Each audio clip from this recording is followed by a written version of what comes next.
আসসালামু আলাইকুম। আমি Habiba Nasrin, milestone school and কলেজের বাংলা বিষয়ের সহকারী শিক্ষিকা।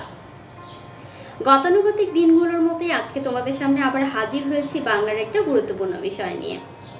আশা করছি সবাই অনেক ভালো আছো, আর ভালো না থাকার কোনো কারণ নেই। কিছুদিনের মধ্যেই চলে গেল আমাদের মধ্যে থেকে সেই উৎসব মুখর একটা দিন, ঈদ উল ফিতর। হ্যাঁ, আমি জানি যদিও করোনার বিপর্যয়ের সময়ে এই ঈদের আনন্দটা আমরা গতানুগতিক সময়ের মতো এত ভালোভাবে উদযাপন করতে পারিনি, কিন্তু তারপরও আনন্দটা আর এমন নয় যে সেটা শুধু ঘরের বাইরেই অবস্থান করছে, ঘরের মধ্যে নয়। আনন্দ আসলে সব সময় সব জায়গায় বিরাজমান, শুধুমাত্র আমাদেরকে সেটা খুঁজে নিতে হয়। তো আমি আশা করছি আমার সকল শিক্ষার্থীরা তারা তাদের এই আনন্দকে ঘরের মধ্যে থেকেই খুঁজে নিয়েছিল। আজকের বিষয়ে আমরা আলোচনা করব, বা আমি আজকের বিষয়ের নামটা তোমাদেরকে বলবো, কিন্তু তার আগে এই যে আমি এতগুলো বাংলা ভাষায় কথা বলে আসলাম, তোমাদের কেমন লাগে? মনে হলো তো যে বাংলা আসলে এমন একটা ভাষা যার মধ্যে দিয়ে আমরা আমাদের মনের সব কথাগুলোকে খুব ভালোভাবে প্রকাশ করতে পারি।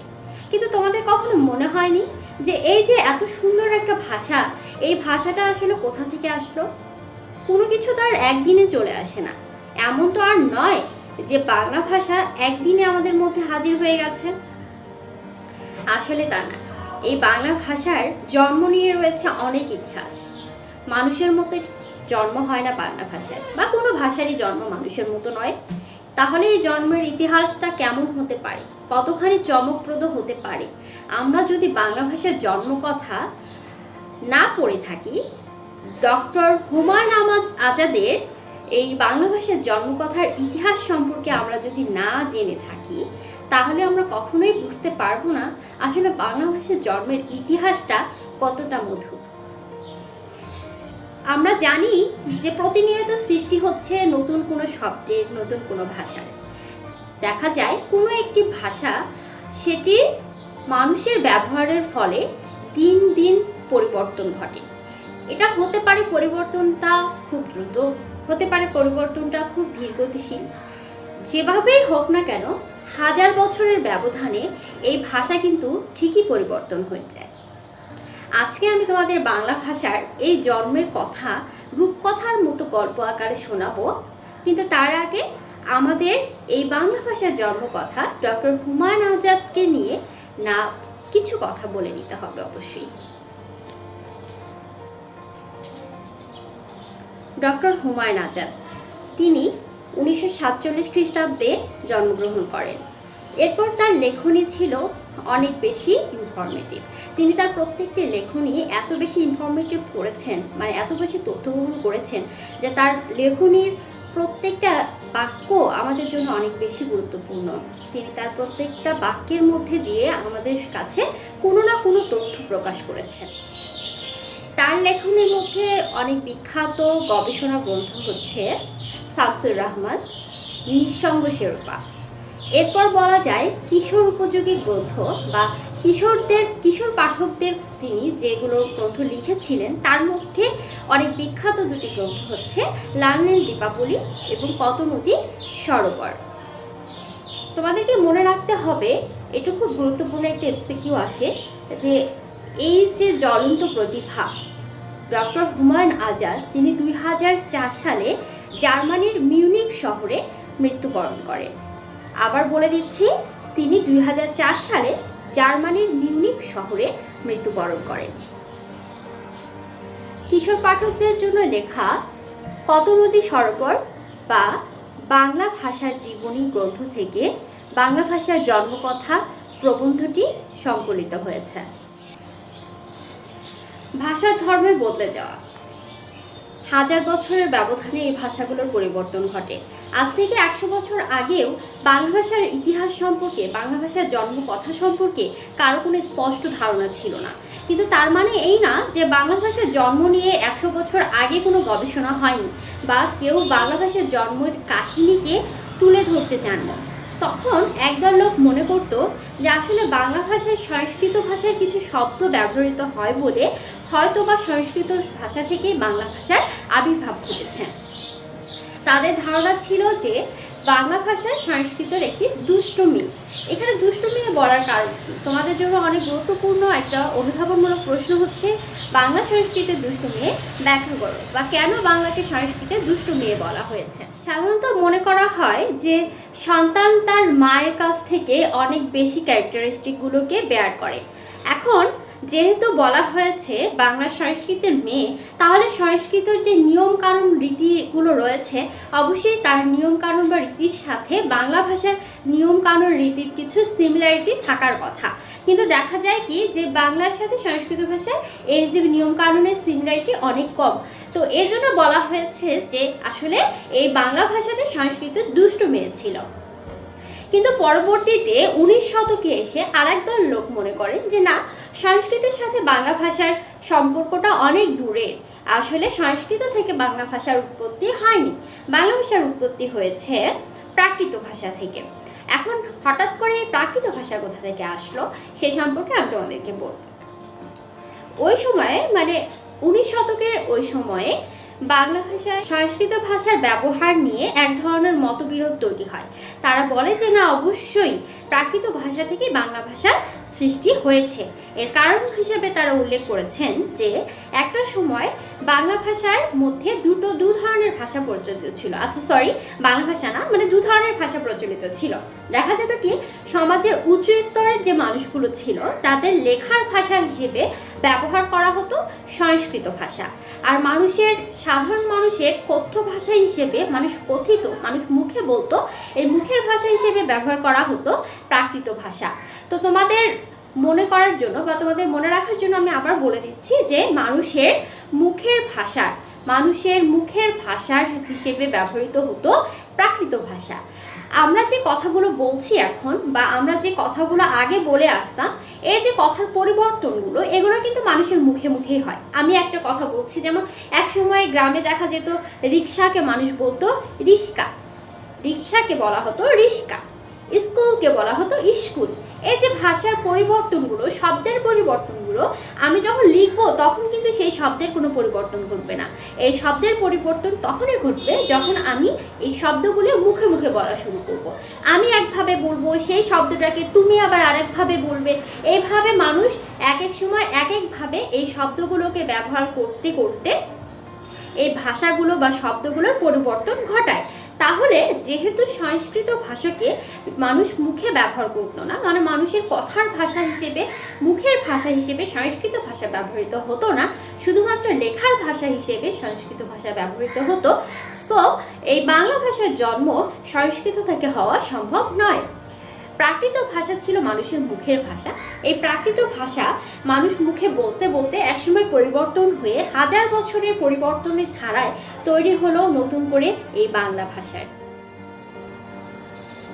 এখন আসা যাক আবার নতুন করে এই প্রাকৃত ভাষা থেকে যে বাংলা ভাষার জন্ম হলো, এটা নিয়ে আরেক ধরনের মতবিরোধ তৈরি হলো। মানে দেখা গেল কি যে প্রাকৃত ভাষার মধ্যেও রয়েছে আরো অনেক বেশি ক্লাসিফিকেশন, মানে অনেক ধরনের প্রাকৃত ভাষা রয়েছে।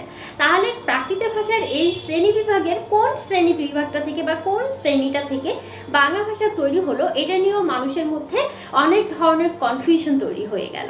তো এ সম্পর্কে স্পষ্ট একটা ধারণা দিলেন জর্জ আব্রাহাম গ্রিয়ারসন। তিনি বললেন যে আসলে প্রাকৃত ভাষার একটা ভাষা বা একটা শ্রেণী হচ্ছে মাগধী প্রাকৃত। এই মাগধী প্রাকৃত ভাষা থেকেই, মানে এই মাগধী প্রাকৃতর একটা পূর্বাঞ্চলীয় রূপ থেকে বাংলা ভাষার জন্ম হয়েছে। এর পরবর্তীতে শুধু জর্জ আব্রাহাম গ্রিয়ারসন না, মানে বিভিন্ন ভাষাবিদ আসলে এই বাংলা ভাষার জন্ম নিয়ে এত বেশি গবেষণা করেছেন যে এক এক সময় এক এক ভাষাবিদ এক একভাবে এই বাংলা ভাষার জন্ম সম্পর্কে নতুন নতুন তথ্য আমাদেরকে দিয়েছেন, আরও নতুন করে স্পষ্ট ধারণা আমাদেরকে দিয়েছেন। তো এরপর দেখা গেল কি বাংলা ভাষার বা বিকাশের ইতিহাস নিয়ে অনেক বেশি গবেষণার পর ডক্টর সুনীতি কুমার চট্টোপাধ্যায় তিনি আমাদেরকে স্পষ্টভাবে বাংলার ইতিহাস সম্পর্কে ব্যাখ্যা করেন। তো তার মতে বাংলা ভাষার যে জন্ম, হ্যাঁ তিনিও বলেন যে বাংলা ভাষা প্রাকৃত ভাষা থেকেই জন্ম, কিন্তু এই জন্মের পিছনে রয়েছে আরও নতুন কিছু ইতিহাস, আরও নতুন কিছু চমকপ্রদ ঘটনা। তো সে সম্পর্কে আলোচনা করতে গেলে আমাদেরকে পিছিয়ে যেতে হবে আরও হাজার বছর আগে। মানে আসলে আমি শুরুতে বলেছিলাম যে এই ভাষার জন্মগুলো একদিনে হয় না, একদিনে সম্ভব না। হাজার বছরের ব্যবধানে একটা নতুন ভাষার তৈরি হয়। তো এই হাজার বছরের গল্প নিয়ে ডক্টর সুনীত কুমার চট্টোপাধ্যায় আমাদের সামনে এসেছেন নানাভাবে। তার নানা লেখনীর মধ্য দিয়ে আমরা এ সম্পর্কে স্পষ্ট ধারণা পেয়েছি। ইউরোপ এবং এশিয়ার বিভিন্ন ভাষার মধ্যে একসময় অনেক বেশি মিল পাওয়া যায় বা যেত, বা এখনও মিল পাওয়া যায়। তো ইউরোপ এবং এশিয়ার এই ভাষাগুলোর মধ্যে যে মিল পাওয়া গেল, এগুলোকে একটি ভাষা বংশের আওতায় ফেলানো হয়। ভাষাতাত্ত্বিকরা এই ভাষাগুলোকে একটি ভাষা বংশের আওতায় ফেলে এবং এর নাম দেওয়া হয় ইন্দো ইউরোপীয় ভাষা বংশ। এই ইন্দো ইউরোপীয় ভাষা বংশের মধ্যেও রয়েছে অনেক ভাষা শাখা। তো এই অনেকগুলো ভাষা শাখার মধ্যে একটি শাখা হচ্ছে ভারতীয় আর্য ভাষা। এই ভারতীয় আর্য ভাষাগুলোর আবার প্রাচীন রূপকে বলা হয় প্রাচীন ভারতীয় আর্য ভাষা। এই প্রাচীন ভারতীয় আর্য ভাষাগুলোর আবার ব্যবহার বিধি বা আমরা ব্যবহার দেখেছি যে ঋগ্বেদের মন্ত্রগুলোর মধ্যে এর প্রচলন পাওয়া যায়, এর ব্যবহার পাওয়া যায়। তো এই ঋগ্বেদের মন্ত্রগুলোকে পবিত্র বিবেচনা করে এর অনুসারীগণ এই মন্ত্রগুলোকে মুখস্থ করে রাখত, তারা মুখস্থ করে রাখে। তো ধারণা করা হচ্ছে প্রাচীন ভারতীয় আর্য ভাষায় লিখিত এসব ঋগ্বেদের মন্ত্রগুলো অনেক পুরনো।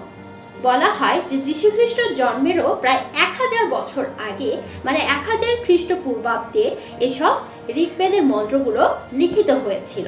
তাহলে আমি এতক্ষণ যে এই যে প্রাচীন ভারতীয় আর্য ভাষার কাহিনীটুকু বললাম, এই প্রাচীন ভারতীয় আর্য ভাষার কাহিনীটুকু কতখানি প্রাচীন আমাদের ধারণা করা যাচ্ছে অবশ্যই। তাহলে এই 1000 বছর আগের ঘটনা এটা নয়, এটা অনেক বছর আগের ঘটনা, মানে হাজার হাজার বছর আগের ঘটনা।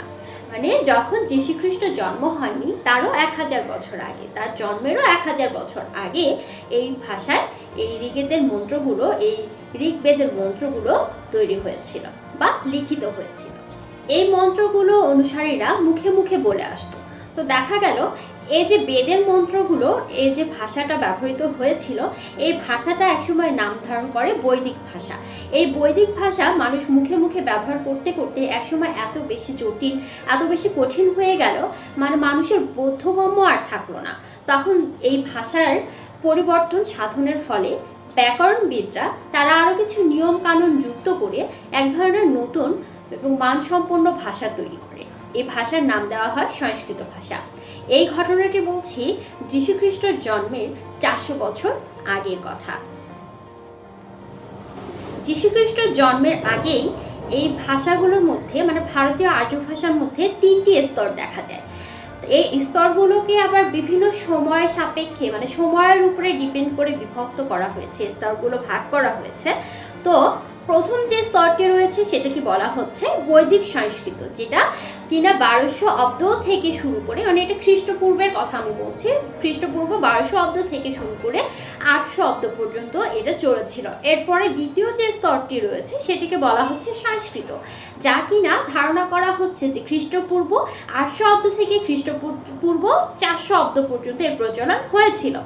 তো আমি দুটো স্তরের কথা বলেছি। তো এখন বৈদিক সংস্কৃত এবং সংস্কৃত, এই দুটো যে স্তর রয়েছে, এই দুটো স্তরকে একত্রে বলা হচ্ছে প্রাচীন ভারতীয় আর্য ভাষা। এই দুটোকে একত্রে বলা হচ্ছে প্রাচীন ভারতীয় আর্য ভাষা। এরপর লাস্ট যে স্তরটি রয়েছে বা তৃতীয় যে স্তরটি রয়েছে সেটা হচ্ছে প্রাকৃত। এই প্রাকৃত ভাষাকে বলা হচ্ছে মধ্য ভারতীয় আর্য ভাষা। এই প্রাকৃত ভাষাকে বলা হচ্ছে মধ্য ভারতীয় আর্য ভাষা। এই মধ্য ভারতীয় আর্য ভাষা বা প্রাকৃত ভাষার প্রচলন ছিল খ্রিস্টপূর্ব 450 থেকে 50 অব্দ থেকে খ্রিস্ট পরবর্তী, মানে খ্রিস্টাব্দ হচ্ছে 1000 খ্রিস্টাব্দ পর্যন্ত এর প্রচলন ছিল। তো আমরা দেখলাম যে আসলে যীশুখ্রিস্টের জন্মের আগে যে 3টে স্তর ছিল, এই স্তরগুলো 3টির মধ্যে প্রথম দুটিকে একটা ভাষায় হিসেবে ব্যবহার করা হচ্ছে, একটা নাম দেওয়া হয়েছে যেটাকে বলা হচ্ছে যে প্রাচীন ভারতীয় আর্য ভাষা, এবং শেষের যে স্তরটি রয়েছে 3 নম্বর যে স্তরটি রয়েছে সেটা প্রাকৃত ভাষা, যেটার আরেকটা নাম দেওয়া হয়েছে এটা হচ্ছে মধ্য ভারতীয় আর্য ভাষা।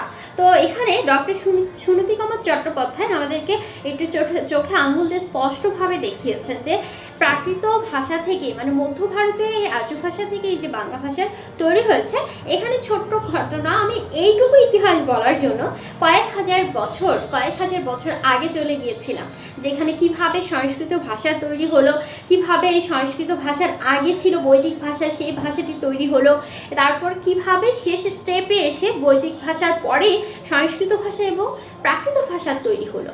এই ঘটনাগুলো আমি তোমাদেরকে বললাম। এখন ছোট্ট করে বলে নিই যে এই প্রাকৃত ভাষার আবার কয়েকটা স্তর রয়েছে, কয়েকটা স্টেপ রয়েছে। এই ভাষাগুলোর শেষ যে ভাষাটি রয়েছে সেটাকে বলা হচ্ছে অপভ্রংশ। অপভ্রংশ শব্দটার অর্থ হচ্ছে যা প্রায় বিকৃত হয়ে গেছে, মানে ভেঙে গেছে, যা প্রায় ভেঙে গেছে বা বিকৃত হয়ে গেছে। এই অপভ্রংশ ভাষাটি হচ্ছে প্রাকৃত ভাষারই একটি সর্বশেষ স্তর। ডক্টর সুনীত কুমার চট্টোপাধ্যায় মনে করেন যে পূর্ব মাগধী অপভ্রংশ থেকে, মানে এই অপভ্রংশ প্রাকৃতের যে শেষ স্তর বা শেষ যে অংশ সেটা হচ্ছে অপভ্রংশ। এই অপভ্রংশের আবার পূর্ব মাগধী অপভ্রংশ থেকে বাংলা ভাষার জন্ম হয়েছে। তার ধারণা যে এই পূর্ব মাগধী অপভ্রংশ থেকে শুধু বাংলা না, আসামি এবং উড়িয়া দুটি ভাষারই তৈরি। এই জন্য বাংলা ভাষার সাথে আসামি উড়িয়া ভাষার সম্পর্কটা এত নিবিড়, এত ঘনিষ্ঠ, বা আমাদের কথাগুলোর মধ্যে অনেকটা মিল খুঁজে পাওয়া যায়। তাহলে এতখানি যে ঘটনাগুলো আছে, এতগুলো ঘটনার আলোকে আমরা কিন্তু ঠিকই বুঝতে পারছি যে আসলে বাংলা ভাষাটা একদিনে তৈরি হওয়া সম্ভব না, ভাষার জন্ম একদিনে হয় না। এই ভাষা বিভিন্ন সময় বিভিন্ন ইতিহাস করে অনেক উত্থান পতন, অনেক পরিবর্তনের মধ্যে দিয়ে নতুনত্বতা লাভ করে। ভাষাতাত্ত্বিকগণ বিভিন্ন সময়ে এই বাংলা ভাষার জন্ম নিয়ে বিভিন্ন কথা বলেছেন। তার মধ্যে সর্বাধিক গ্রহণযোগ্য হচ্ছে ডক্টর সুনীত কুমার চট্টোপাধ্যায়ের এই মন্তব্যটি, বা তার এই বলাটা, তার এই স্পষ্ট ধারণার উপরে ডিপেন্ড করেই আমরা এখনও বাংলার ইতিহাস নিয়ে গিয়ে চলছি। কিন্তু এই ইতিহাস যদিও আমাদের বিশ্বাসযোগ্য ইতিহাস, কিন্তু তারপরও ডক্টর মুহাম্মদ শহীদুল্লাহ এই ভাষা সঙ্গে একটুখানি আপত্তি প্রকাশ করেছেন। তিনি বলেছেন যে বাংলা ভাষার উৎপত্তি নিয়ে তিনি একটু ভিন্নমত প্রকাশ করেছেন। তার মধ্যে হচ্ছে প্রাকৃতের আরেকটা অংশ বা আরেকটা নাম হচ্ছে গৌড়ী প্রাকৃত। তার মতে গৌড়ী প্রাকৃত থেকে বাংলা ভাষা উদ্ভব হয়েছে। এতক্ষণ আমরা বাংলা ভাষার জন্মকথা গল্প আকারে শুনলাম। তো এখন তোমরা দেখতে পাচ্ছ বাংলা ভাষার জন্মকথার জন্য বইটি নিয়ে আমি বসে আছি তোমাদের জন্য। আমি বই থেকে তোমাদেরকে প্রত্যেকটি লাইন পড়ে বুঝিয়ে দিব। যেহেতু বইয়ের কথাগুলো আরেকটু কঠিন করে দেওয়া আছে, তোমাদের এত বেশি কঠিন মনে হবে না, কারণ আমরা অলরেডি এটা গল্প আকারে শুনে ফেলেছি। তো তোমাদের সুবিধার্থে আমি আবার এটা বইয়ের সাথে ম্যাচ করে তোমাদেরকে বলে দিচ্ছি। দেখো, বাংলা ভাষার জন্মকথা হুমায়ুন আজাদ। কোথা থেকে এসেছে আমাদের বাংলা ভাষা? ভাষা কি জন্ম নেয় মানুষের মতো, বা যেমন বীজ থেকে গাছ জন্মে তেমনভাবে জন্ম নেয় ভাষা? না, ভাষা মানুষ বা তরুর মতো জন্ম নেয় না। তরু শব্দের অর্থ হচ্ছে গাছপালা। তাহলে এখানে প্রথমে প্রশ্ন করা হয়েছে যে ভাষা আসলে কিভাবে জন্ম হয়েছে। যেমন মানুষ জন্মগ্রহণ করছে সেরকম কি ভাষা জন্মগ্রহণ করে? অ্যাকচুয়ালি সেরকম কিছু না। তাহলে এখানে বলা হয়েছে যে গাছ অথবা মানুষ কারো মতোই ভাষার জন্ম হয় না। বাংলা ভাষা মানুষ বা তরুর মতো জন্ম নেয়নি, কোনো কল্পিত স্বর্গ থেকেও আসেনি। তার মানে হচ্ছে প্রথম বলা হয়েছে যে তাহলে বাংলা ভাষাটা এরকম হঠাৎ করে জন্ম নেয়নি, অন্য কোথাও থেকে স্বর্গ থেকেও চলে আসেনি। এটার নিশ্চয়ই একটা প্রসেসিং সিস্টেম আছে। এখন আমরা যে বাংলা ভাষা বলি 1000 বছর আগে ঠিক তা তেমন ছিল না, 1000 বছর পরও ঠিক এমন থাকবে না। তোমাদেরকে বলেই দেওয়া হয়েছিল যে ভাষা 1000 বছরে সেটা পরিবর্তন হয়ে যায়। তো ঠিক এরকম বাংলা ভাষায় 1000 বছর আগে এমন ছিল না, আবার 1000 বছর পরেও দেখা যাবে ভাষা এখন বর্তমান যে পরিস্থিতিতে আছে এরকম অবস্থায় সেটা থাকবে না। ভাষার ধর্মই বদলে যাওয়া, লাইনটাকে আমরা আন্ডারলাইন করে নেব, এগুলো এমসিকিউর জন্য আমাদের কাছে ইম্পর্টেন্ট। ভাষার ধর্মই বদলে যাওয়া। বাংলা ভাষার আগেও এদেশে ভাষা ছিল, সে ভাষায় এদেশের মানুষ কথা বলতো, গান গাইতো, কবিতা বানাতো। মানুষের মুখে মুখে বদলে যায় ভাষার ধ্বনি। লাইনটাকে মার্ক করে নেব, মানুষের মুখে মুখে বদলে যায় ভাষার ধ্বনি। রূপ বদলে যায়, শব্দের বদল ঘটে অর্থের। অনেক দিন কেটে গেলে মনে হয় ভাষাটি একটি নতুন ভাষা হয়ে উঠেছে, আর সে ভাষার বদল ঘটে জন্ম হয়েছে বাংলা ভাষার। আজ থেকে 100 বছর আগে কারো কোনো স্পষ্ট ধারণা ছিল না বাংলা ভাষার ইতিহাস সম্পর্কে। লাইনটাকে মার্ক করে নিব। আজ থেকে 100 বছর আগে কারো কোনো স্পষ্ট ধারণা ছিল না বাংলা ভাষার ইতিহাস সম্পর্কে। কেউ জানতো না এর কত বয়স এ ভাষার। সংস্কৃত ভাষার অনেক শব্দ ব্যবহৃত হয় বাংলা ভাষায়। একদল লোক মনে করতেন এই সংস্কৃত ভাষাই বাংলা জননী, বাংলা সংস্কৃতের মেয়ে, তবে দুষ্টু মেয়ে, যে মায়ের কথা মতো চলেনি, না চলে চলে অন্যরকম হয়ে গেছে। তবে 19 শতকেই, এই লাইনটাকে মার্ক করে নেব, 19 শতকে আরেক দল ছিলেন যারা মনে করতেন বাংলা ভাষার সাথে সংস্কৃতের সম্পর্কটা অনেক দূরের। আমার মনে হয় নতুন করে তোমাদের বলতে হবে না, আমরা অলরেডি এগুলো বলে ফেলেছি যে একদল লোক মনে করলেন যে না, সংস্কৃতের সাথে বাংলা সম্পর্কটা অনেক দূরের, এগুলো গভীর কোনো সম্পর্ক নয়। তাদের মতে বাংলা ঠিক সংস্কৃতের কন্যা নয়, অর্থাৎ সরাসরি সংস্কৃত ভাষা থেকে, লাইনটাকে মার্ক করে নেব, সরাসরি সংস্কৃত ভাষা থেকে উৎপত্তি ঘটেনি বাংলার, ঘটেছে অন্য কোনো ভাষা থেকে। সংস্কৃত ছিল উঁচু শ্রেণীর মানুষের লেখার ভাষা। লাইনটাকে মার্ক করে নাও, খুব ইম্পর্টেন্ট একটা এমসিকিউ, যে উঁচু শ্রেণীর মানুষের লেখার ভাষা ছিল কোনটি? সংস্কৃত ভাষা। আবার আরেকভাবে আসতে পারে যে সংস্কৃত কাদের লেখার ভাষা ছিল, বা সংস্কৃত কী কাজে ব্যবহৃত হতো, তা কথ্য ছিল না, মানে সেটা মানুষ মুখে বলতো না। কথা বলতো মানুষেরা নানা রকম প্রাকৃত ভাষায়। তাহলে মানুষের মুখের ভাষার নাম কি ছিল? প্রাকৃত ভাষায়। প্রাকৃত ভাষা হচ্ছে, লাইনটাকে মার্ক করে নেব, সাধারণ মানুষের দৈনন্দিন জীবনের কথ্য ভাষা, মানে মানুষ যেটা মুখে মুখে বলে। তারা বিশ্বাস করতেন যে সংস্কৃত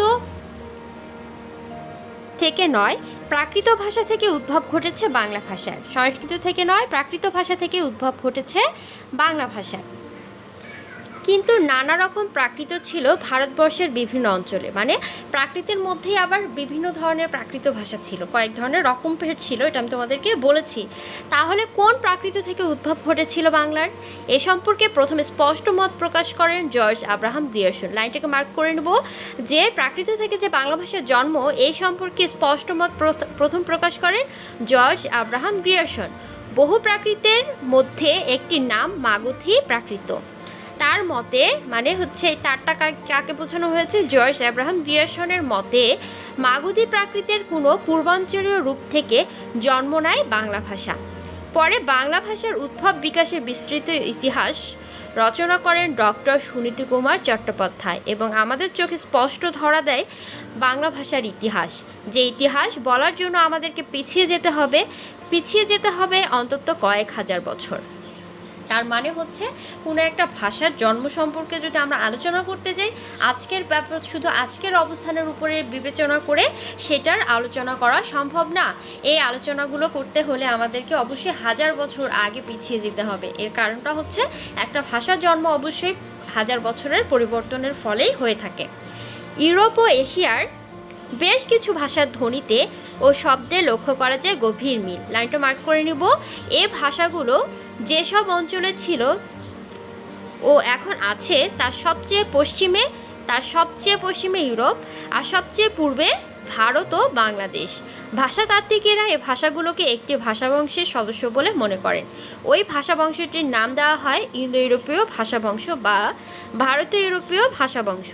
ইন্দো ইউরোপীয় ভাষাবংশে আছে অনেকগুলো ভাষা শাখা, যার একটি হচ্ছে ভারতীয় আর্য ভাষা। লাইনটাকে মার্ক করে নিব। ইন্দো ইউরোপীয় ভাষাবংশে আছে অনেকগুলো ভাষা শাখা, যার একটি হচ্ছে ভারতীয় আর্য ভাষা। ভারতীয় আর্য ভাষার প্রাচীন ভাষাগুলোকে বলা হয় প্রাচীন ভারতীয় আর্য ভাষা। প্রাচীন ভারতীয় আর্য ভাষার প্রাচীন রূপ পাওয়া যায় ঋগ্বেদের মন্ত্রগুলোতে। লাইনটাকে মার্ক করে নিব। তাহলে এই প্রাচীন রূপ কোথায় পাওয়া যায়? ঋগ্বেদের যে মন্ত্রগুলো ছিল সেই মন্ত্রগুলোতে পাওয়া যেত। এগুলো সম্ভবত লিখিত হয়েছিল যীশুখ্রিস্টের জন্মেরও 1000 বছর আগে, অর্থাৎ 1000 খ্রিস্টপূর্বাব্দে। তার মানে এই যে ঋগ্বেদের মন্ত্রগুলো লিখিত হয়েছিল সেটা কখন? যীশুখ্রিস্টের জন্মেরও প্রায় 1000 বছর আগে। বেদের শ্লোকগুলো পবিত্র বিবেচনা করে, তাহলে এখান থেকে কোশ্চেন হতে পারে যে কেন কিছু মানুষ এই ঋগ্বেদের মন্ত্রগুলোকে মুখস্থ করে রাখতো? এর কারণ হচ্ছে তারা মনে করতে বেদের এই শ্লোকগুলো মানে এই মন্ত্রগুলো অনেক পবিত্র, তারা পবিত্র চিন্তা করে এই যে অনুসারীরা ছিল যারা এই মন্ত্রগুলোকে পবিত্র মনে করতো তারা সেই মন্ত্রগুলোকে মুখস্থ করে রাখত। শতাব্দীর পর শতাব্দী কেটে যেতে থাকে, মানুষ দৈনন্দিন জীবনে যে ভাষা ব্যবহার করতে বদলে যেতে থাকে সে ভাষা, তার মানে হচ্ছে মানুষ যে ধীরে ধীরে কথা বলতো সে ভাষাগুলো সে ভাষার পরিবর্তন হতে থাকে। একসময় সাধারণ মানুষের কাছে দুর্বোধ্য হয়ে ওঠে বেদের ভাষা, তাহলে একসময় ওই বেদের ভাষাগুলো কেমন হয়ে যায় বা বৈদিক ভাষাগুলো মানুষের কাছে অনেক বেশি কঠিন হয়ে যায়, মানুষ আর সেগুলো কথা মানুষের বোধগম্য থাকে না। তখন ব্যাকরণবিদরা নানা রকম নিয়ম বিধিবদ্ধ করে একটি মানসম্পন্ন ভাষা সৃষ্টি করেন। এই ভাষার নাম দেওয়া হয় সংস্কৃত, অর্থাৎ মানে এই যে সংস্কৃত শব্দের অর্থ এখানে দেওয়া আছে, সংস্কৃত অর্থাৎ বিধিবদ্ধ পরিশীলিত শুদ্ধ ভাষা। খ্রিস্টপূর্ব 400 অব্দের আগে এই ভাষা বিধিবদ্ধ হয়েছিল। তাহলে সংস্কৃত ভাষা কখন লিখিত হয়েছিল, মানে কখন এটার নিয়ম কানুনগুলো ঠিক হলো বা মানসম্পন্ন একটা ভাষা সৃষ্টি হলো?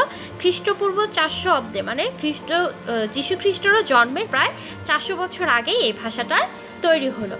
যীশু খ্রিস্টের জন্মের আগেই পাওয়া যায় ভারতীয় আর্য ভাষার 3টি স্তর। প্রথম স্তরটির নাম বৈদিক সংস্কৃত।